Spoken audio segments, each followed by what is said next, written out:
Welcome to Get Real America. And we're getting real, getting down to the nitty-gritty of stories that you won't hear anywhere else, at least not the ending. Right, I'm Brittany Brown. I'm Bill Edwards. And a good Wednesday morning. Hump Day! We made it.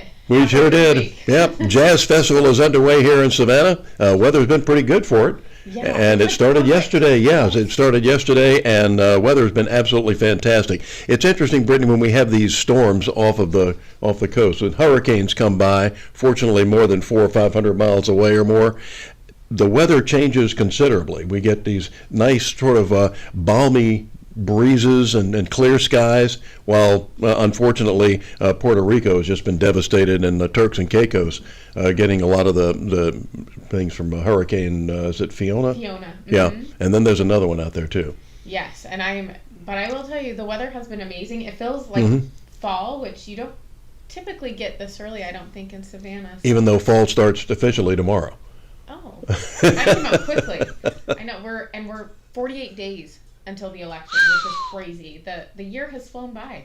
And the polls are looking very positive for the Republican candidates. For a while, it looked like it was trending toward the Democrats, but unfortunately, maybe some people are finally coming to their senses, especially when they realize that they're now paying twice as much for their groceries and their gas and everything else. Yes, and I mean, I don't know, good news all around. Jazz Festival, go enjoy some music. It goes in through Sunday. There's a large schedule. You can find it on, I think it's WSAV's website. But well, you can find it. Yeah, you can find it there. You can find it at the Savannah Morning News. Their website is savannahnow.com, and you can see what's going on. All the events are free. Everything in the Jazz Festival is free. There are patron tents and things of that nature where you get special privileges there. But for the most part, like tonight at the Jazz Festival, you have Teddy Adams is going to be at the quintet is going to be at the Good Times Jazz Bar, which is at 107 West Broughton Street.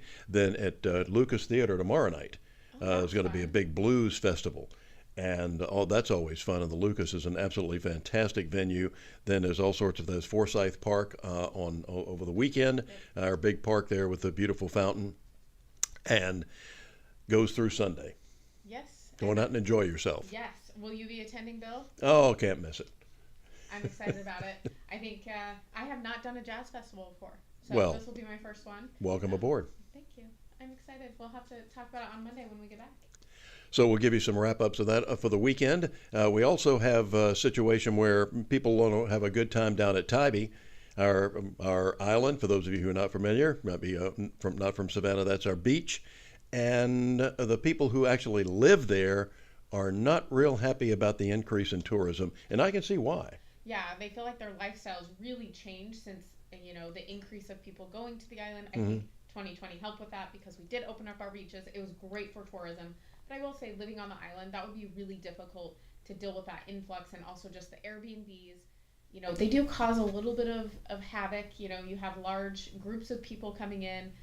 They like to have a good time, which is great unless you live there full time. Yeah, parking's at a premium. They're going to have to do something about that eventually, whether they're going to build some sort of a parking lot or garage somewhere and then bring people in by golf cart or something along those lines. We've been trying to 4-lane the road to the beach for the last 60 years.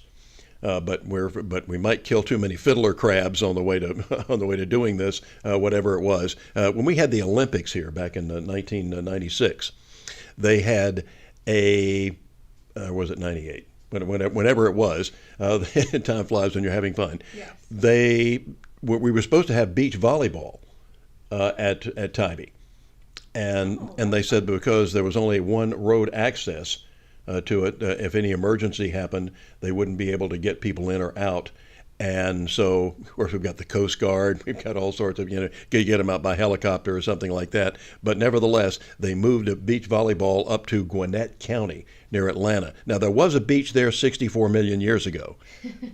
But they had to import sand and everything else. It was just ridiculous. So we just had the sailing here. And NBC, I think, did about 10 or 12 seconds on sailing in Savannah during the Olympics. Yeah, their Olympic coverage of sailing was primo. I was working at speaking of WSAV, their motto is they're on your side. They weren't on mine, but nevertheless, we were there doing a half-hour wrap-up every night. and we got our video actually from New Zealand Oh, wow. for the video because NBC wasn't covering it that much. So, but New Zealand was, so we got their footage of the sailing going on in Savannah. Well, that's, the thing is, Bill, I feel like if we went back, I am totally old school. I'm like, why did they take out the train? That is such a fun excursion for people to experience, and it would be an experience to go to Tybee. Yeah. On the train. I'm like, bring it back. Bring back the train. I really love it.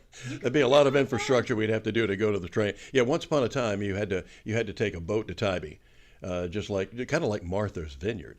But we had so they actually built a train track right on out to Tybee, and that's how you got there for a number of years before they built the bridges.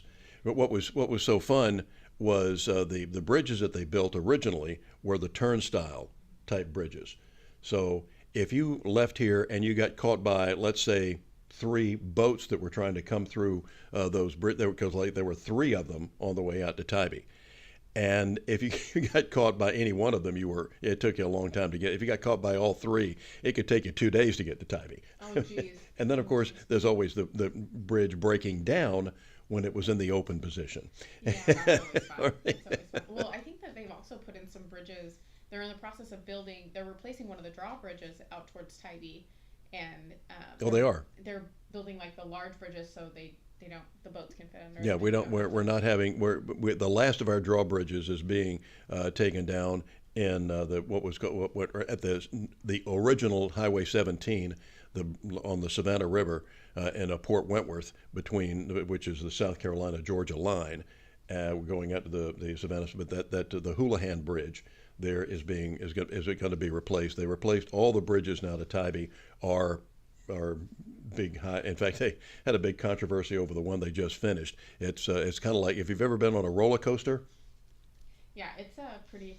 Yeah, it sure is. Yeah, and well, the worst. They're still building another one because they only built one side, and they're going to have it be 2-sided. So there's still another one they're going to replace. And they had to move the grade back a little bit, but they should have moved it back even more, because as it comes down a very steep grade going right into a gated community. So people could you could be coming down that bridge at a pretty good clip, and somebody tries to come out of that community, you could get T-boned in a hurry.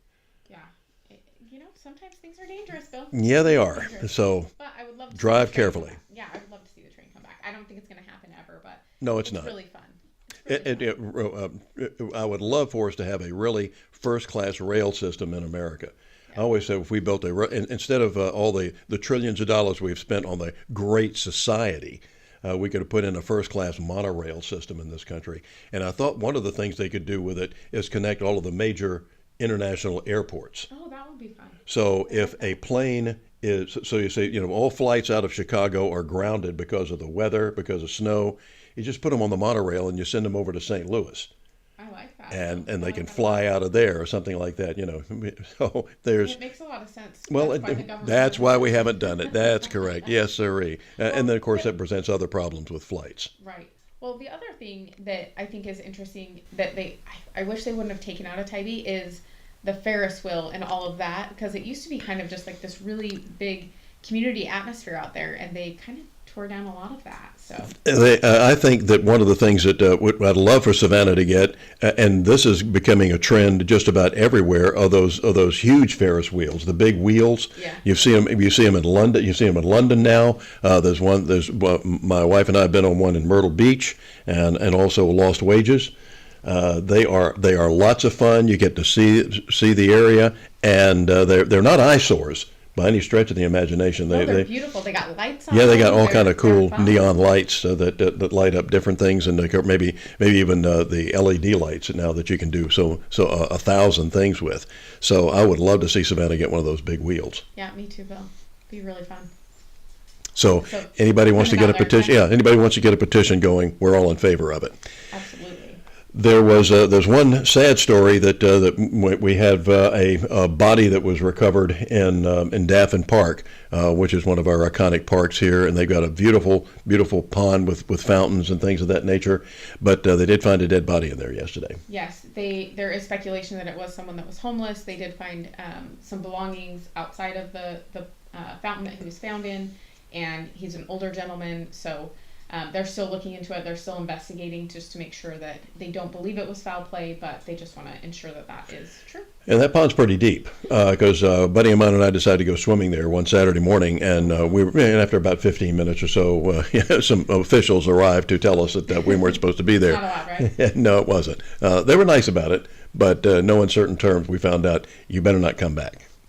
So don't go swimming in the Daffin fountains, or No. probably the Forsyth fountain. So- Haven't seen anyone in there yet. We'll give you updates on that as well, but there are also a lot of other things that are going on. Last night we had a chance to go to the Navy League. Savannah has a great. If you want to join a great organization, Navy League is one of the better ones. It is absolutely fantastic, and you don't have to. And don't be fooled by the name. You don't have to have been prior military or a member of the Navy. But what we do, what it does, it's a group that supports the maritime services, which is the Navy, the Marines, the Coast Guard, and the forgotten force, the merchant Marines.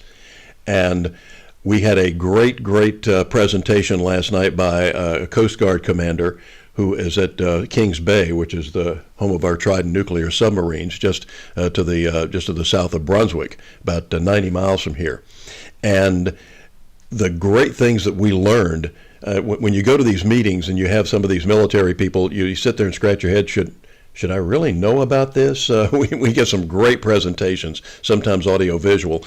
He was just talking about his new job. But in case you don't know, the Coast Guard protects our ports, all of our ports, including Navy ports like that one. And every submarine that comes in and goes out from Kings Bay is escorted out by the Coast Guard to make sure they're the ones who look for any nefarious activity that might be going on, because these $20 billion boats can be susceptible to any kind of sabotage or something like that, and it's the Coast Guard that's responsible for their safety as they come in and out of the port. Yes, and I thought it was very interesting.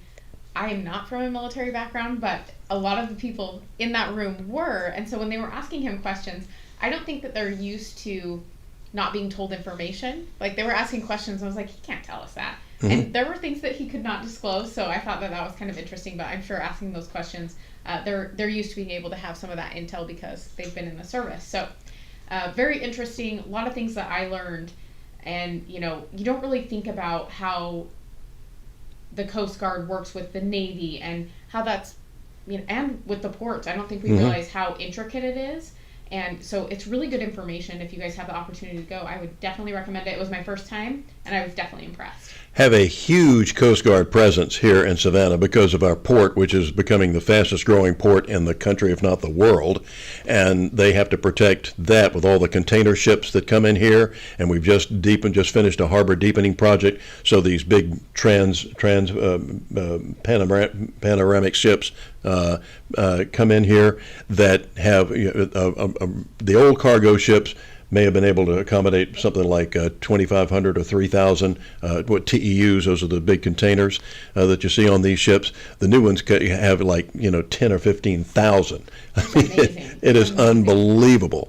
And so the Coast Guard protects all of that. They protect the waters, make sure that the channels stay open, guide the ships in and out through our tugboats and things of that nature. So they have a huge presence in that department. We also, the Coast Guard Air Station here. There hardly a day goes by where you don't hear about them rescuing somebody off of our coast that either got lost or their ship got in trouble or their boats got in trouble. Shrimpers going out and maybe lost their engines or something like that, or they got stuck on a reef.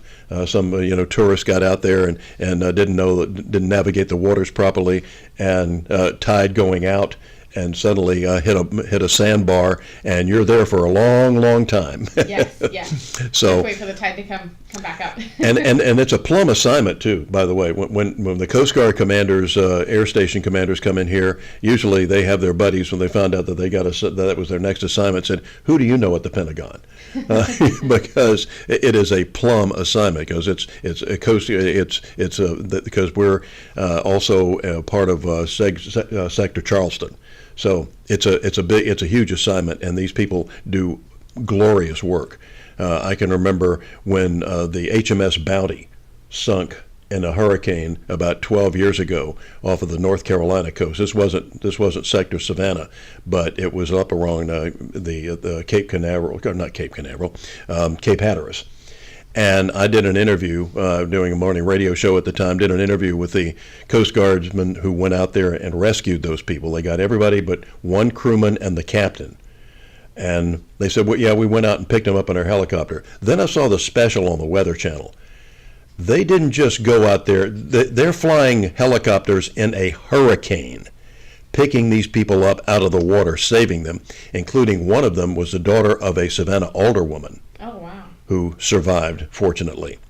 That's amazing. Yeah, the work that they do is very dangerous, and I think everyone forgets about the Coast Guard. They do. And they do amazing stuff every day. And one of the things that they mentioned was that Kings Bay is one of the most difficult channels because of all the cross currents there. So it's a little bit trickier than some of the other channels, which I thought was interesting. The Coast Guard is amazing. They have more duties than any other because they do law enforcement as well, drug interdiction and things like that. They cooperate with all sorts of law enforcement agencies, getting bad stuff off of the water.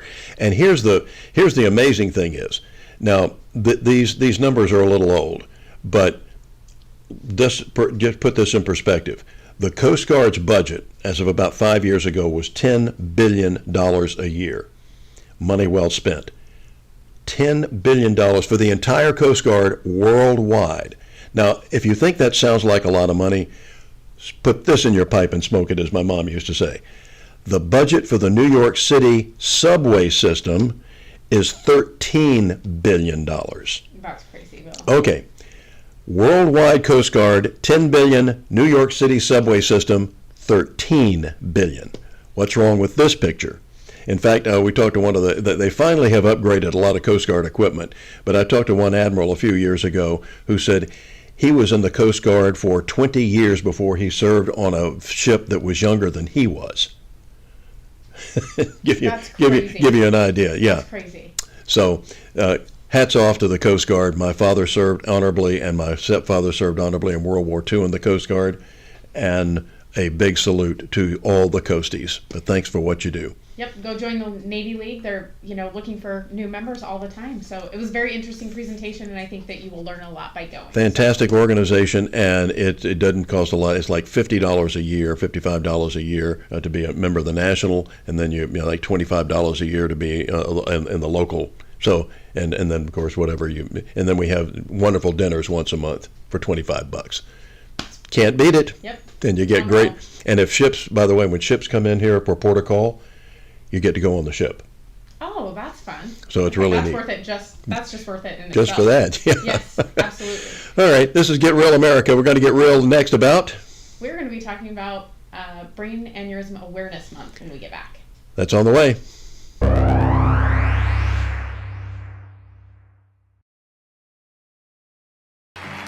Today we deliver for the people of Florida yet again. You saved our jobs. And kept us going. They tried to shut us down, but you saved our business. $1,000 bonuses. You had our backs. And honored our service. You led by facts, not fear. And you let us decide. You let me go to school. You gave me a voice. You put us first. And didn't let them keep us apart. You let us learn. You let us compete. All of us.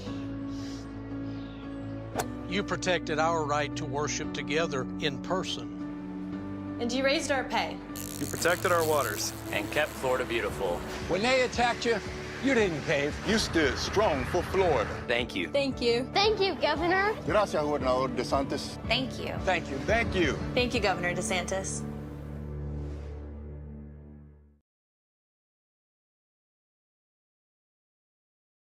The last 3 years, Georgia's been tested in ways we could never imagine. And it fell to Governor Brian Kemp to successfully lead us during these troubling times. Georgia is still first in the nation for business. Our unemployment rate is the lowest in state history. Today, people come to Georgia to succeed, start a business, raise a family. Kemp has always backed the blue, stopping the radical left from defunding local police. He passed a tough new election integrity bill that, as the governor likes to say, made it easy to vote and hard to cheat. And while some during COVID-19 shut down their economy, Kemp kept our schools and businesses open while keeping Georgians safe. A long list of accomplishments: fighting human trafficking, increasing teacher pay, greater access to quality health care. A governor who works for Georgians. All of us. Governor Brian Kemp.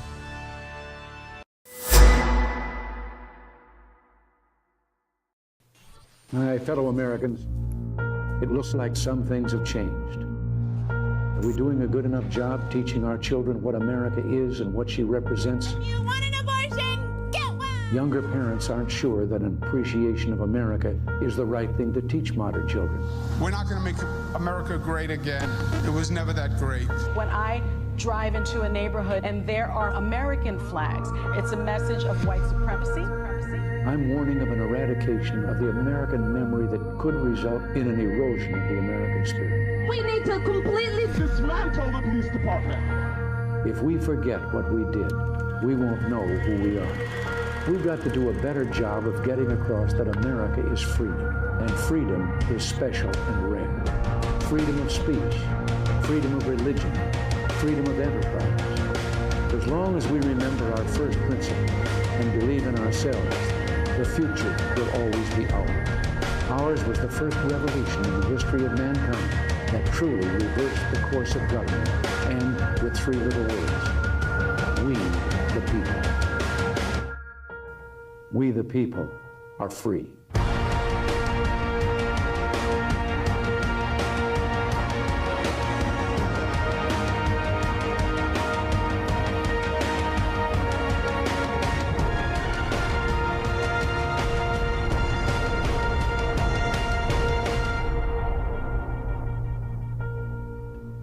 Once you begin a great movement, there's no telling where it'll end.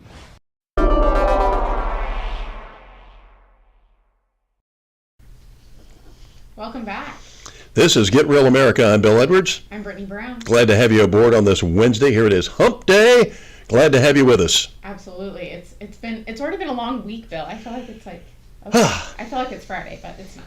It's We on just Wednesday. yeah, and even though we're about to, we're not too much time left in the month of September, but something that is on our minds is the fact that September is Aneurysm Awareness Month, Brain Aneurysm Awareness Month. You can have an aneurysm just about anywhere in your body, but brain aneurysms are, as a general rule, fatal. Yes. And they come on almost instantly. That's the big danger. Just before we get to that, though, just for a pause here, we saw a moment ago about a Ron DeSantis ad. There is a story about these migrants that he sent to Martha's Vineyard, that hellhole, and they're suing him. Some of the migrants are suing him over the Martha's Vineyard flights. And they said that their rights have been violated. Their 14th Amendment rights were violated. And I was like, what rights do you have? You don't have any rights, okay? And I don't know what lawyers are taking up this case, but I'm sorry, you're not a citizen of this country. You do not have constitutional rights. I'm sorry. Bill, it never ceases to amaze me how the Democrats take every opportunity to make sure that everything is politicized. And I don't think that these people will have standing, of course, because they are not U.S. citizens. And just because you come into the country does not mean that you get the same rights as Americans do. Something we talked about yesterday. We don't think you should be a U.S. citizen if you're born here. We got to get rid of that loophole as well. Yeah, and I think the other thing is who's paying for these attorneys? Things that make you go, And if it's coming from the taxpayers, if these people are getting support that way, or, I think we really have to think about where does the money come from for all of this? And are we paying for these legal cases? I mean, it just blows my mind that our tax money could be going to this and that it's against us, right? Like, we're paying for things that we don't believe in, and it's working against us. Why are they allowed to use money that we pay for things that we think we're paying for, which really is diverted to some of the shenanigans. That's how it works with our friends at the American Communist Lovers Union, the ACLU. Yeah, they use taxpayer money to file these lawsuits with people that don't deserve to have legal representation in the first place. Yeah, I think that, we're at an impasse here, Bill, where we really need to make some hard decisions in this country, and nothing is going to be easy when it comes to this immigration issue, and these people are still humans, and I 100% feel for them, and I do not blame them for coming into the country, because America is great no matter what the mainstream media is telling you. America is an amazing country, and I've had the opportunity to talk to many people that have come here from other countries. One of the big conversations that I've had lately was in Dallas. I spoke to someone that was from Ethiopia, and he had been here for 8 years, and he's like, it's amazing. I don't think people realize how great this country actually is, and I couldn't ask for better people. People were so supportive of me when I got here, even though I knew very little English. People would help me with some of the words I was trying to say, and he's like, it's been amazing. And he spoke fluent English, and he'd been here for 8 years, and he loves the country, and he's excited to be able to bring his wife and son here who have been living in Ethiopia, and they've been going back and forth. So, you can learn the language. Absolutely. Well, and he wants to be an American. Yes. You know what I mean? And I think that those are the people that we want here, are the people that want to come in and abide by our culture and love America, and really, he's the biggest promoter for America, and he's someone that wasn't born here. And I think sometimes we take for granted what being an American is. And I'm so sick of this. Well, we're a country of immigrants. Oh, no, we knock it off. Okay, every country is a country of immigrants. As Mark Twain once said, there's probably not an acre of ground on the globe that's in the possession of its rightful owner. So that being said, those people who came here through Ellis Island and did it legally and did it correctly, they came here to be Americans. They didn't come here to set up, little Poland, little Italy, even though that happened, but they were proud to be Americans. And when they went to school, they went to the nearest neighborhood public school where they were taught in English. I think the New York City school system now teaches 96 languages. See, and I don't think that that's necessarily the right thing to do. I do think we should learn multiple languages. Well, yeah. But I think English should be the primary, and everyone should speak it. And exactly. We shouldn't be, I would hate to say this, but the accommodations that people demand when they come into this country, it's like, you decided to come here, that we speak English in this country, and that's what really needs to happen. People need to learn English. And I think, if you come through the legal route, I think that there are some stepping stones that you take in order to learn English, because you do have to take, a citizen class and be able to pass that test. So I think that, coming legally is the best option for everyone, because they're also allowed to assimilate, which I think is very, very important. That's exactly what we did. In fact, for 30 years, we closed our border.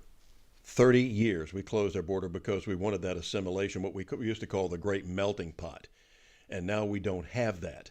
And you have Muslim communities now where people, not even the police, are allowed to go. They set up their own rules, and if the guy says he wants to kill his wife, well, that's not against the law in that community, because that's just part of their culture, and we're supposed to go along with that. No, I'm sorry. You come here, you obey our laws. You don't set up your own personal communities.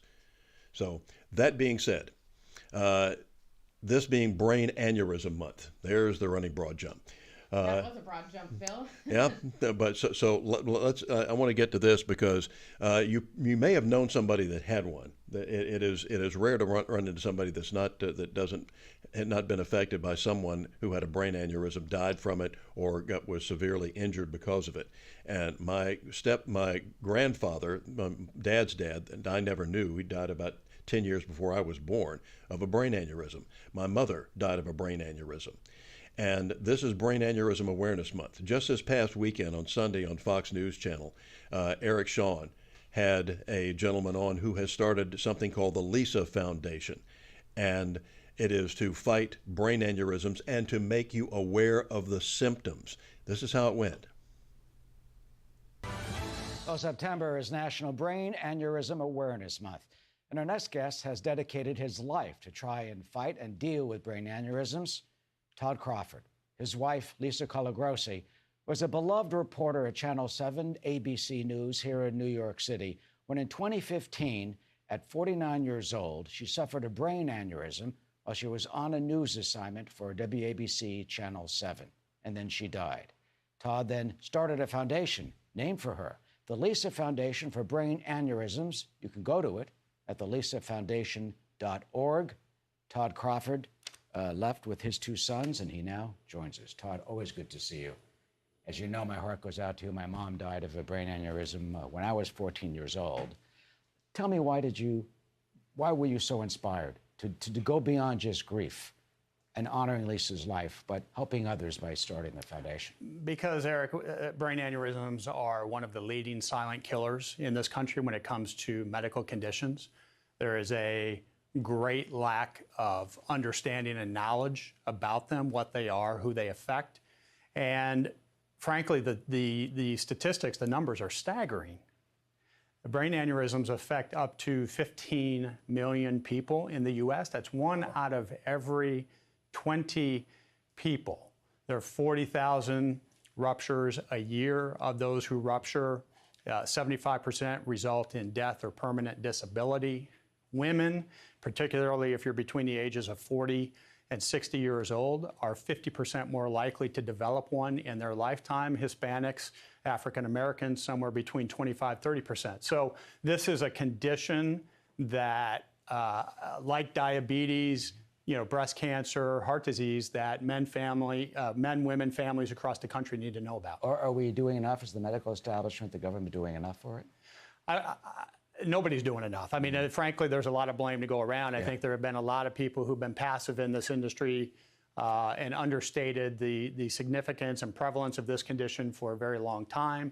But with the Lisa Foundation, over the last 7 years, we have quickly emerged, as the nation's leader in raising awareness and educating the public about this. And our programs have become a catalyst for creating a national conversation and dialogue amongst families, and as well as driving better outcomes because we focus on the diagnostic end of things, screening and detection, what are symptoms, things like that.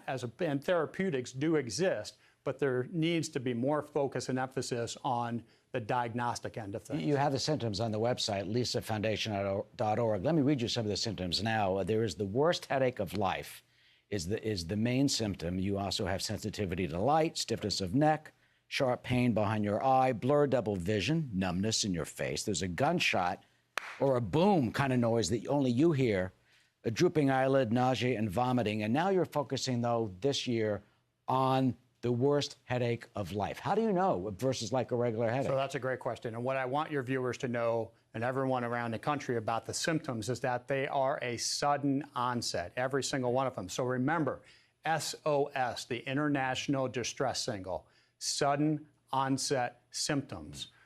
We are, as you mentioned, developing, this will be our third national awareness campaign. We're putting the finishing touches on it now, with scheduled launch early 2023. We're looking for funding and partners to help us distribute this in an effective way. But one thing that's very different about this campaign, we're very excited about from our previous two campaigns, is that at the heart of this campaign is a public service announcement that focuses exclusively on that worst headache of life, which is the top symptom, and features testimonials from actual survivors who experienced that worst headache, describing it in their own words. Let's listen to their own words. We have that right now. Let's play the new PSA from the lisafoundation.org. It felt like a hammer smacking my head. Like something exploded in my head. It was the worst headache of my life. Pain you would not believe. I felt I had been hit in the head with a baseball bat. 15 million people have an undiagnosed brain aneurysm. If you have the worst headache of your life, get help immediately. I'm one of the lucky ones. I'm extremely lucky. I'm a survivor. I survived. It didn't end my life. Don't let it end yours. Visit lisafoundation.org to learn more. That really tells their story. What is your advice to viewers now who are watching in order to try and stay healthy and prevent them having an aneurysm? They need to visit lisafoundation.org, get the facts, understand what brain aneurysms are. We need the help of Fox News viewers in bringing our mission to life, bringing this campaign to life. If everybody watching right now just went to lisafoundation.org and donated $1, we would have enough to not only create and distribute this campaign, but probably our next 2 campaigns after this. So again, please take this seriously. Consider it, put it on your radar screen like you do other health conditions, because it's very important. We can save lives together, and a world without ruptured brain aneurysms is possible. The therapeutics do exist. We need more focus and emphasis on things like national awareness and educating the public about this deadly condition. And finally, that's what you do so well, and what's so cruel, I mean, heartless, so heartless, unforgiving, and cruel about brain aneurysms. It happened so suddenly. My mom woke up, said she had a headache, and then three days later she died. I was a 14-year-old kid. You have 2 sons. Yeah. It is unrelentingly cruel because it happened so fast. Your wife and your mother and my wife had several things in common. They were both 49 years of age. Yep. They were a picture of health. They were type A personalities, and they both experienced worst headache of life and had no idea what that was and what it meant. All of these symptoms, once you begin to experience them, it is critical that people act immediately and go to the emergency room, call 911, and seek diagnostic, screening, which through an MRA or a CT angiogram are the 2 best ways, because they isolate the blood vessels in the brain. Those are the 2 best methods of detecting a potential brain aneurysm. And on behalf of myself, our family, and your family, I thank you for what you do. Thank you. And for all those who have experienced brain aneurysms. Todd Crawford, founder of the Lisa Foundation for Brain Aneurysms. You can go to the lisafoundation.org to get more information. Please do, and help. Once again, that was Eric Shawn last Sunday on America's Newsroom. And just remember, these are every one of the symptoms. They say, well, what are the symptoms? Come on immediately. It's not like you feel it coming on. Like you said, like one lady said in that PSA, I felt like a gunshot. It sounded like a gunshot, and I'm the only one that heard it. Wow. This stuff is really scary, especially like the headache piece, because I do think that a lot of people get migraines nowadays. They do. So it's like... But you feel those coming on. Yeah, that's true. Whereas this one is immediate, like that. And it happened to my mom. It happened to my grandfather I didn't know, and they did not survive. Yeah, so prevention is key here, and making sure that as soon as you feel that come on, that you are headed to the emergency room. Exactly. Coming up next, we're going to be talking about one of our CNN anchors moving from, of course, the nights to the mornings, and how that's going for him. Yeah, from ruining your supper to ruining your breakfast. We'll be back.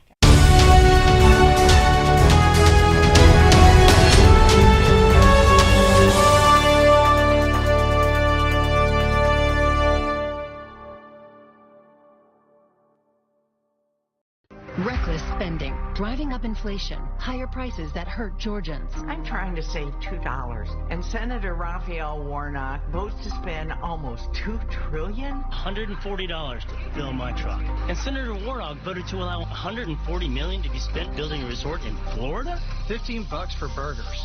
Senator Warnock voted to allow $15 million to be spent on a soccer stadium in New Jersey. Tell Senator Warnock to stop voting for reckless spending. Stop. Stop. Please stop. People told me politics is dirty. They're right. My opponents launched a dirty attack ad.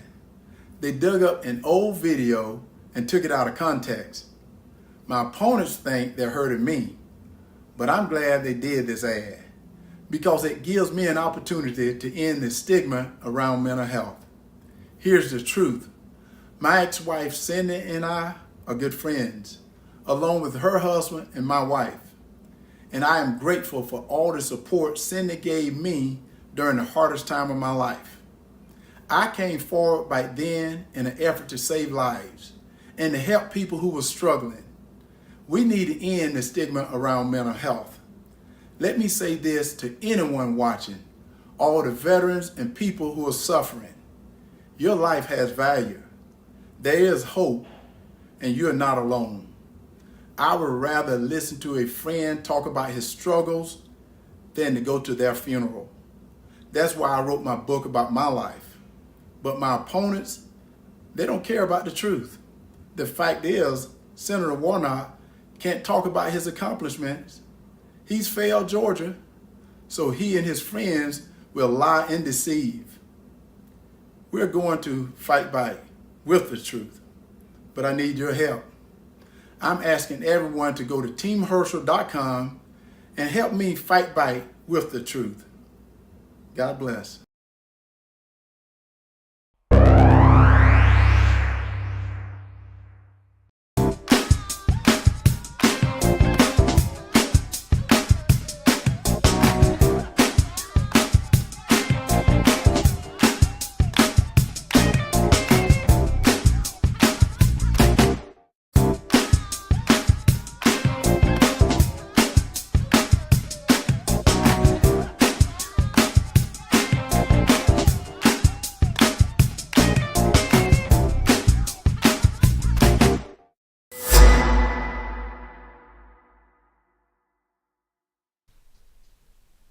Welcome back.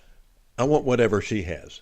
You know, I would love that in the morning. I'm not sure what it is, but we need to look into that, Bill. We do. Welcome back to Get Real America. I'm Bill Edwards. I'm Brittany Brown. And we're glad you're here. One of the things that we were discussing just before the break was our good buddy, Don Lemon. You know, he has been such a great anchor for CNN. Yep, the Communist News Network. And, you know that they're lying when their lips are moving. Yes, and they moved him from being a nighttime show host to a morning show host. And, you know, I think he was a little surprised when someone gave him an answer he didn't know how to take. Yeah. So let's see what happened there. Well, this is coming when, you know, there's all of this wealth, and you hear about it, comes as England is facing rising costs of living, a living crisis, austerity budget cuts, and so on. And then you have those who are asking for reparations for colonialism, and they're wondering, you know, $100 billion, $24 billion here and there, $500 million there. Some people want to be paid back, and members of the public are wondering, why are we suffering when you are, you know, you have all of this vast wealth? Those are legitimate concerns. Well, I think you're right about reparations in terms of if people want it, though, what they need to do is you always need to go back to the beginning of a supply chain. Where was the beginning of the supply chain? That was in Africa, and when across the entire world, when the slavery was taking place, which was the first nation in the world that abolished slavery? The first nation in the world to abolish it. It was started by William Wilberforce, was the British. In Great Britain, they abolished slavery.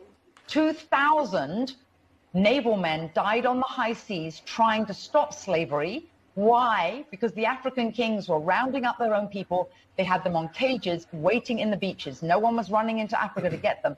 And I think you're totally right. If reparations need to be paid, we need to go right back to the beginning of that supply chain and say, who was rounding up their own people and having them handcuffed in cages? Absolutely. That's where they should start. And maybe, I don't know, the descendants of those families where they died in the high seas trying to stop the slavery, that those families should receive something too, I think, at the same time. It's an interesting discussion, Hillary. Thank you very much. I appreciate it. We'll continue to discuss in the future. So remember the impact of the supply.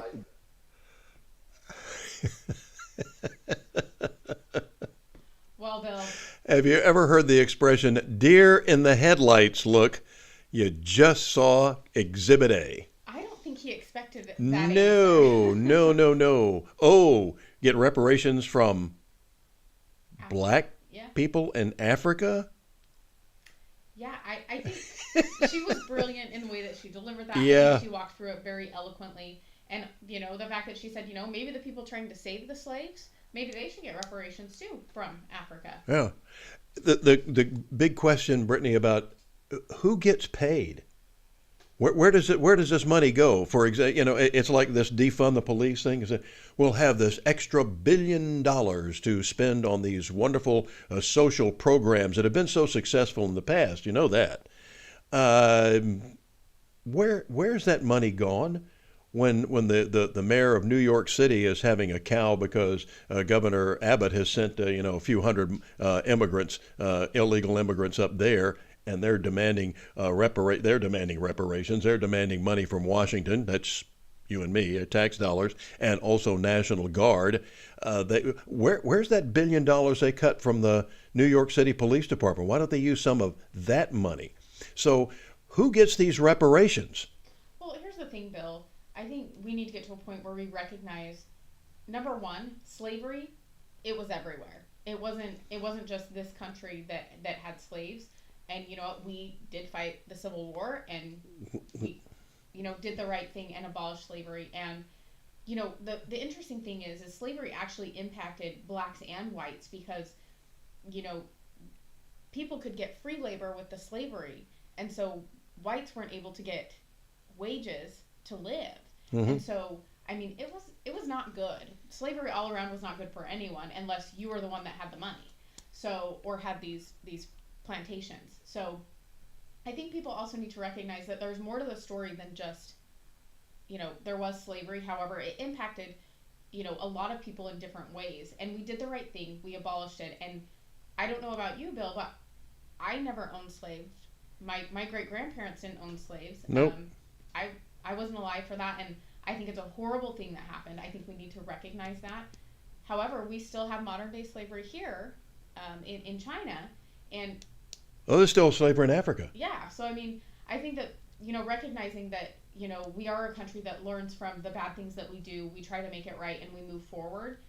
I think that's where we need to get to. And I thought we were there probably 10 years ago. We had been in a fairly good place. Until Obama was elected, and it all went downhill from there. The Dalai Lama, always sided with the bad guys, no matter what. And it was interesting that some years ago there was a group of, I think it might have been elementary school kids, but it was either elementary or middle school. I still like the term junior high better than middle school, yeah. But these kids adopted a group over in Africa. There was these African slaves, and they were raising all kinds of money to get these people free. And they wrote Oprah Winbag about it when she was doing her shows on history of slavery.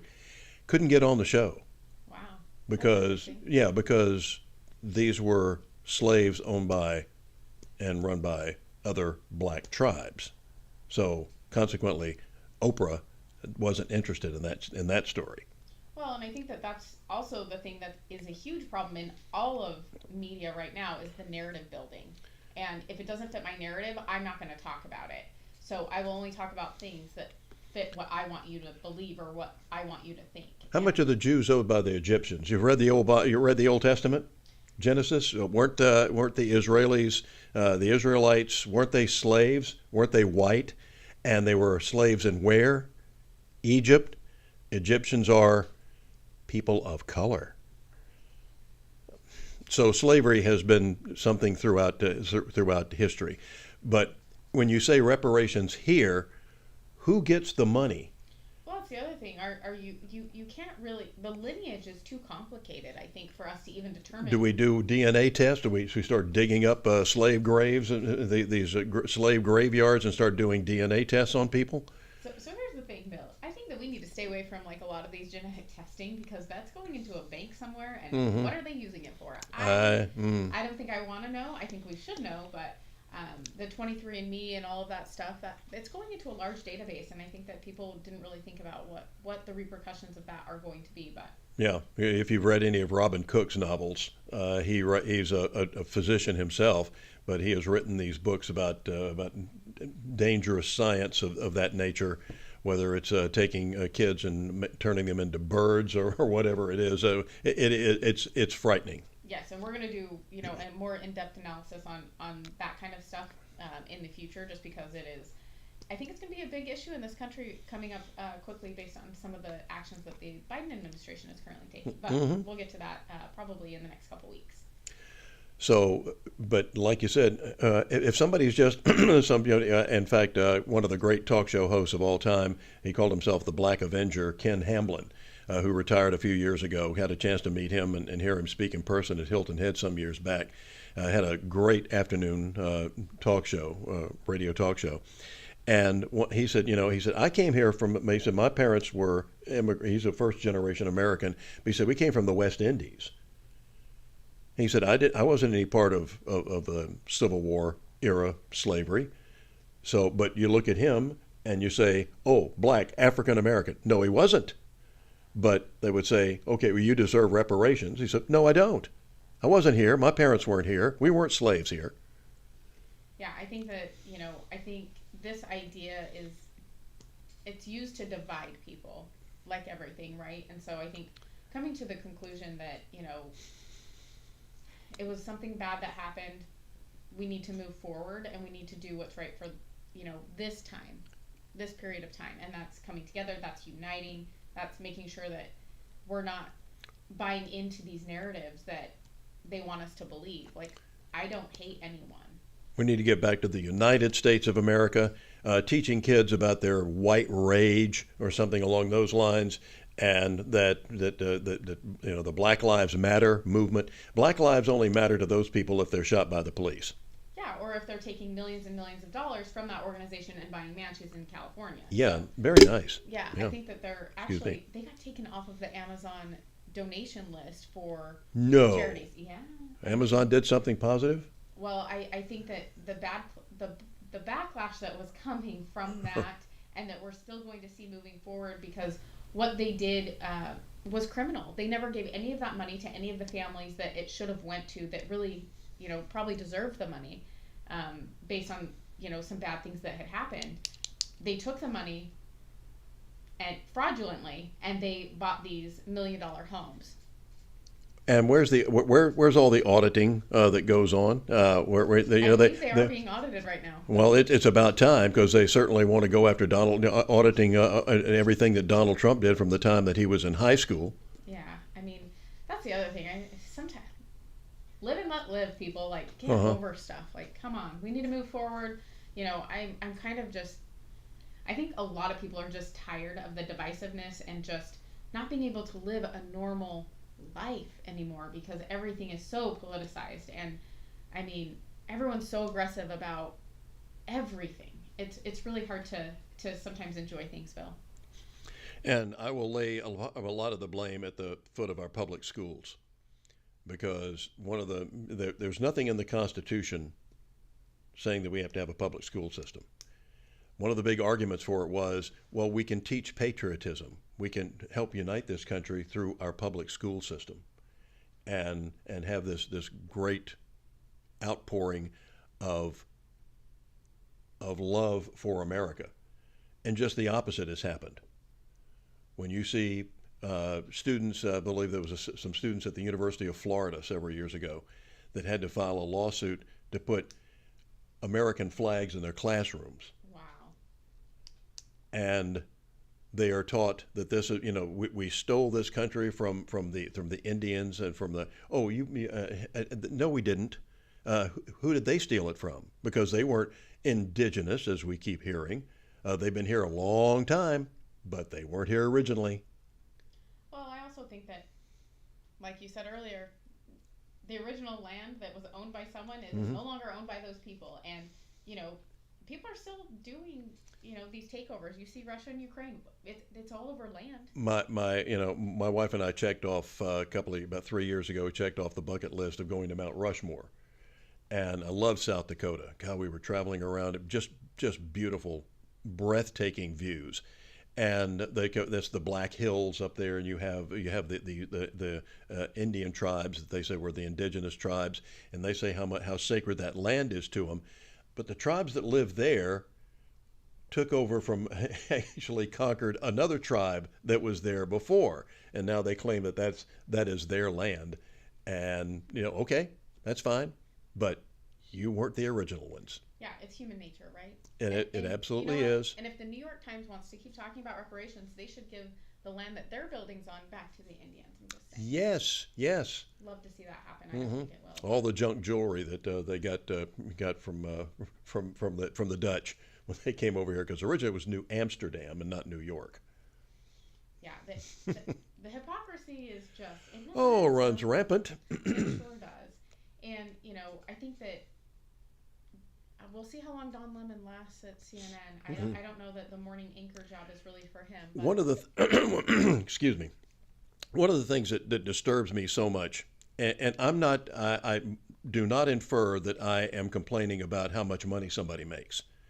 I think this is America. You ought to be able to make as much as you possibly can. Capitalism is king. And it is amazing. If you make $1 million a minute, more power to you. If you figured out a way to do it legally and through all the different laws, then hallelujah, more power to you.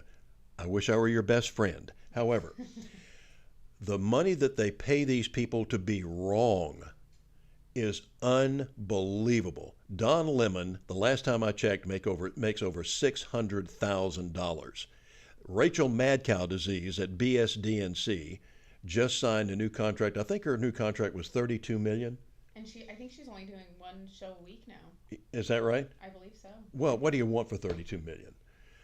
But I don't think there's a truthful word that I've heard come out of her mouth in the times that I've actually taken some antacid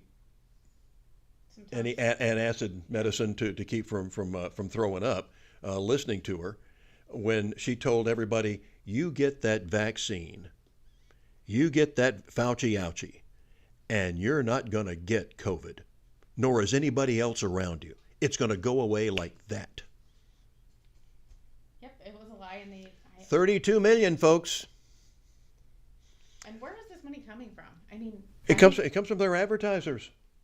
That's how we get to, and there are other, there are other foundations or what. Oh yeah, because the New York Times and the Washington Compost would not be publishing today if it weren't for the billionaires who bought them. The Washington Compost was purchased by Amazon CEO Jeff Bezos, the Bezos Post now, and they were losing subscriptions right and left.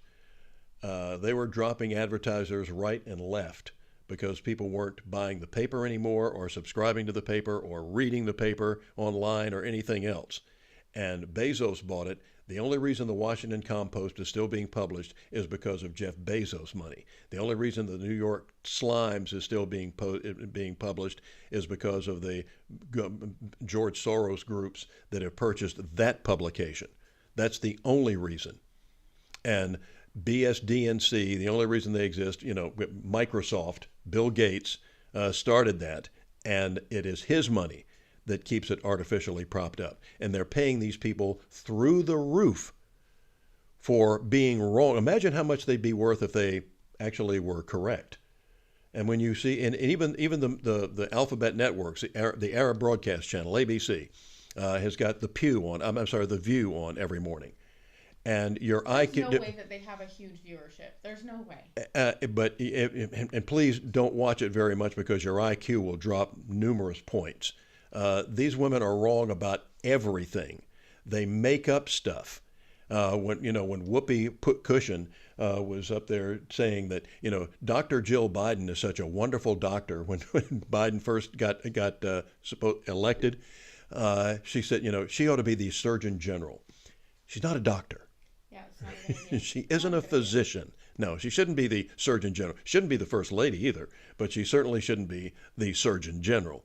But you continue to get this stuff. Sunny, what's her face? That's on there. That other cheery. You have Joyless Behar and you have Cloudy. What's her name? Coming on, and she was afraid. She drove through a neighborhood recently. She said that had American flags all over the yard. She felt intimidated by that. Well, maybe she should go share a jail cell with that WNBA player over in Russia who didn't like to hear the national anthem. She didn't have to hear the national anthem anymore, and Sonny won't have to worry about seeing American flags. Yeah, I mean, the freedoms that she has are because of military men that have fought, and we recognize the flag because it's what we believe in. And she makes a bloody fortune off of it.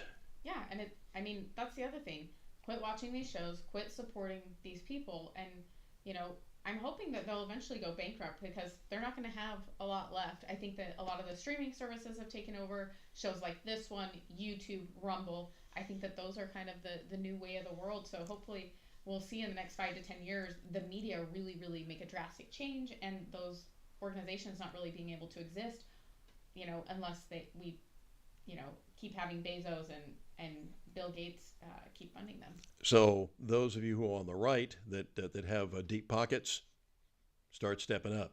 Yep. God bless. Yeah. Start supporting, shows like this one and others that really are trying to be a little bit more conservative friendly and making sure that we're talking about all of the facts, not just data points that, tell our narrative. So once again, get out, fresh air, sunshine. Savannah Jazz Festival is going on as well.